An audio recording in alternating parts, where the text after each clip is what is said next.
Hello friends, welcome to real life story. और आज की कहानी है बहू नौकरी करती है इसलिए घर का काम नहीं करेगी। बहुत अच्छी कहानी है, पूरी सुनिएगा और अच्छी लगे तो अपने सजेशन कमेंट सेक्शन में दीजिएगा। सोनम सुबह उठी तो थोड़ी कमजोरी सी लग रही थी। रात भर उसे नींद ठीक से नहीं आई थी, इसलिए उसका उठने का मन ही नहीं कर रहा था। पर मन मारकर उठकर चाय रखकर फ्रेश होने चली गई। चाय पीकर दवा खाकर काम में लग गई। बड़ी मुश्किल से बच्चों को स्कूल और पति को ऑफिस भेजकर फिर सासू माँ को चाय देकर अपने कमरे में आकर लेट गई। अभी भी उसके सिर में दर्द महसूस हो रहा था। बाम भी लगाया पर सिर दर्द था कि जाने का नाम ही नहीं ले रहा था। रह रहकर सासू माँ और अपने देवर आकाश की बातें कानों में उसके गूंज रही थी। रात को रसोई में काम खत्म करके जब सोनम अपने कमरे में जा रही थी तो सासू माँ के कमरे से उनकी आवाज़ आ रही थी। तो वे देवर आकाश से कह रही थी, बेटा तूने क्या फैसला लिया?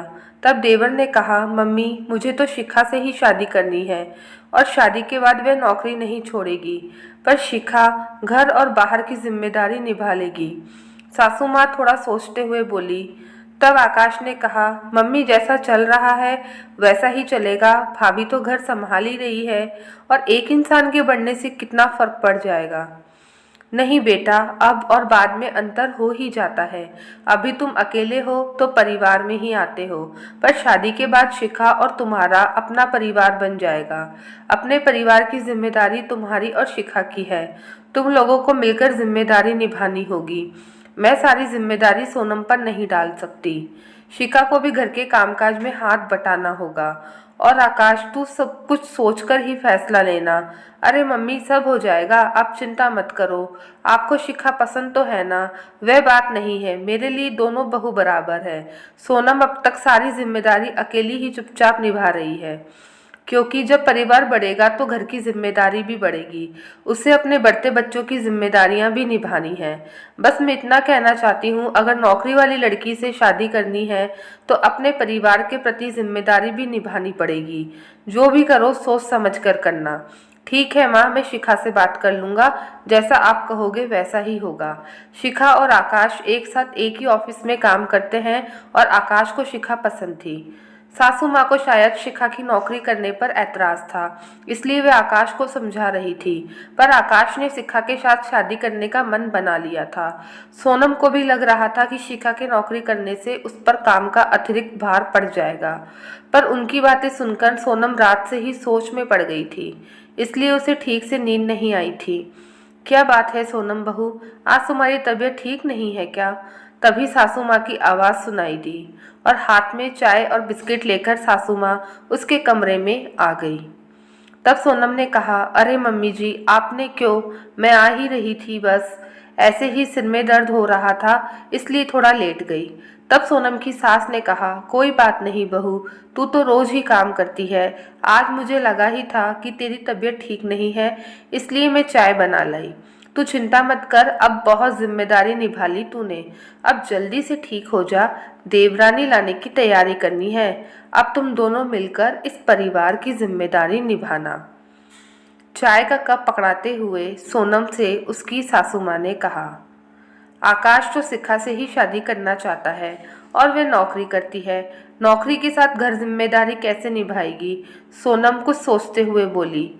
नौकरी के साथ उसे जिम्मेदारी कैसे निभानी है ये उन दोनों को सोचना है। घर परिवार की जिम्मेदारी तुम दोनों बहुओं की बराबर है, तुम दोनों मिलजुल कर निभाना।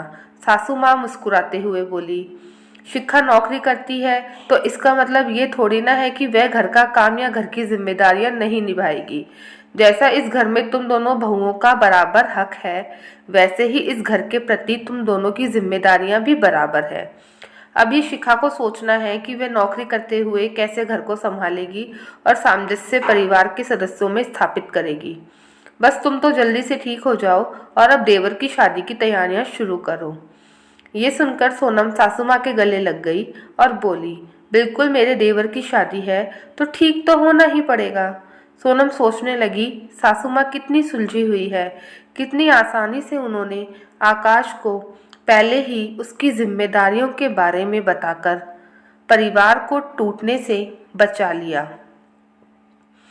जब पारिवारिक जिम्मेदारियां एक ही पर पड़ जाती है तो कई बार इन्हीं कारणों से परिवार टूट जाते हैं।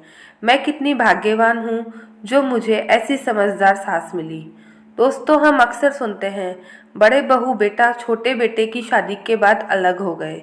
ये तभी होता है जब घर के बड़े कोई सही फैसला नहीं ले पाते हैं। घर को अगर एक रखना है तो ऐसे मजबूत फैसले लेने ही पड़ते हैं जैसे सोनम की सास ने लिया। तो दोस्तों, कैसी लगी आपको कहानी? कमेंट सेक्शन में अपने सजेशंस ज़रूर दीजिएगा। तो अब हम मिलेंगे नई कहानी के साथ में।